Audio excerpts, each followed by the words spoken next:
Assalamualaikum, salam sejahtera kepada Tuan Pengerusi, pembentang dan hadirin sekalian.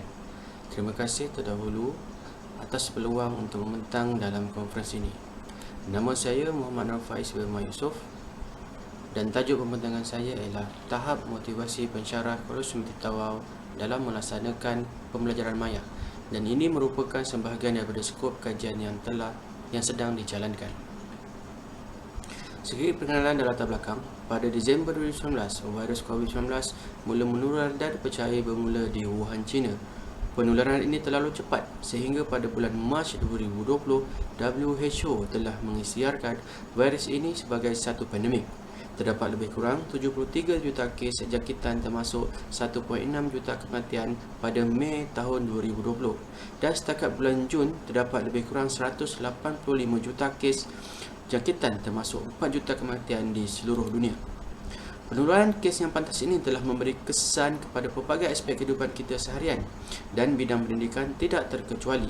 Rentetan daripada penularan yang amat membimbangkan ini, kebanyakan negara mengambil langkah untuk menutup institusi pendidikan sebagai langkah menangani pandemik. Kurang lebih 1.3 bilion pelajar daripada 186 buah negara terkesan secara langsung akibat penutupan ini. Bagi memastikan kelangsungan pendidikan akibat daripada penutupan institusi pendidikan, kebanyakan institusi mengambil keputusan untuk mengadaptasi pembelajaran jarak jauh, terutama sekali kaedah pembelajaran tarian sebagai kaedah alternatif. Objektif kajian ini adalah untuk mengenal pasti tahap motivasi pensyarah di Kolej Universiti Tawau melaksanakan pembelajaran maya, di samping untuk menentukan perbezaan tahap motivasi pensyarah lelaki dan perempuan di Kolej Universiti Tawau melaksanakan pembelajaran maya. Dua soalan kajian akan dijawab, iaitu yang pertama, apakah tahap motivasi pensyarah di Kolej Universiti Tawau dalam melaksanakan pengajaran dan pembelajaran dalam talian? Yang kedua, apakah terdapat perbezaan signifikan tahap motivasi melaksanakan pengajaran dan pembelajaran dalam talian antara pensyarah lelaki dan pensyarah perempuan di Kolej Universiti Tawau? Berikut adalah sorotan literatur.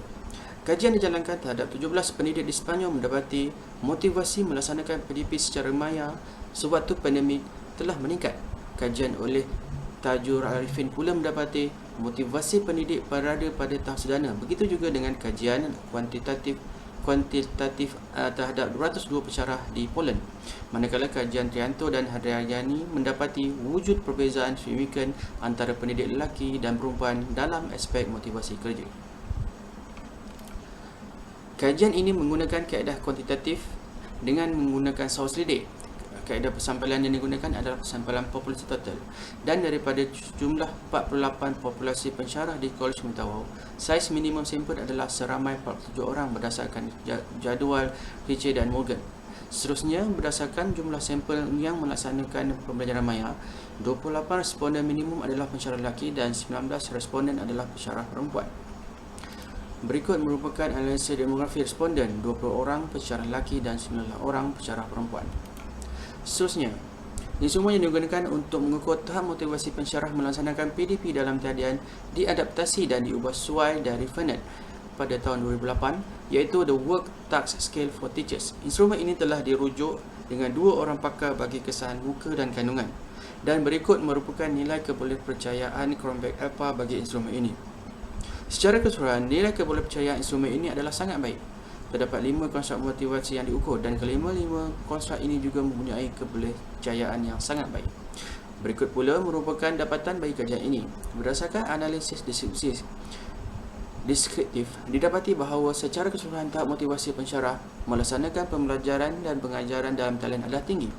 Dan tahap tinggi ini juga dapat dilihat dalam kelima-lima konstruk motivasi, dengan konstruk pengaruh luaran mencatat nilai min tertinggi iaitu 4.18, dan konstruk motivasi mencatatkan nilai min terendah. Untuk makluman, instrumen menggunakan skala 1 hingga 5, dan terdapat 5 interpretasi tahap motivasi: sangat rendah, rendah, sederhana, tinggi dan sangat tinggi. Interpretasi ini berdasarkan jumlah yang dikeluarkan oleh EPRD Kementerian Pendidikan Malaysia. Seterusnya, bagi melihat perbezaan antara jantina, ujian tidak bersandar telah dijalankan.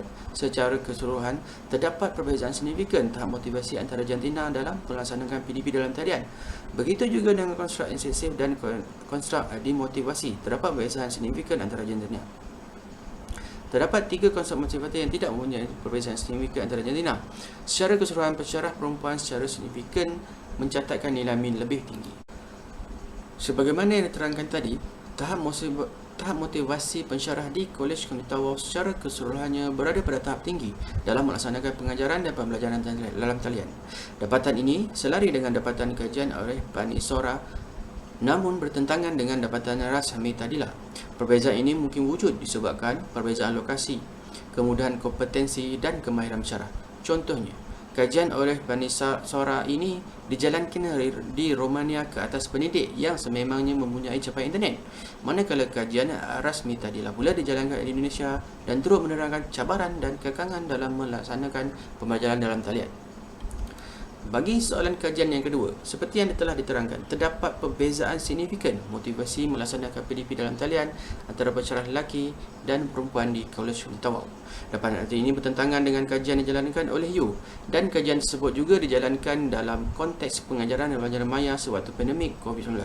Perbezaan ini mungkin wujud disebabkan peranan dan tanggungjawab pensyarah perempuan terhadap keluarga yang rata-rata melaksanakan PDP di rumah.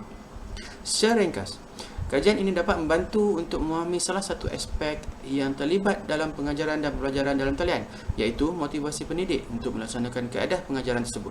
Hal ini secara langsung dapat memberi input kepada pihak berkepentingan untuk merancang strategi-strategi yang relevan untuk meningkatkan keberkesanan pembelajaran maya. Selain itu, kajian ini juga boleh dijadikan literatur rujukan kepada kajian-kajian lain yang berkaitan.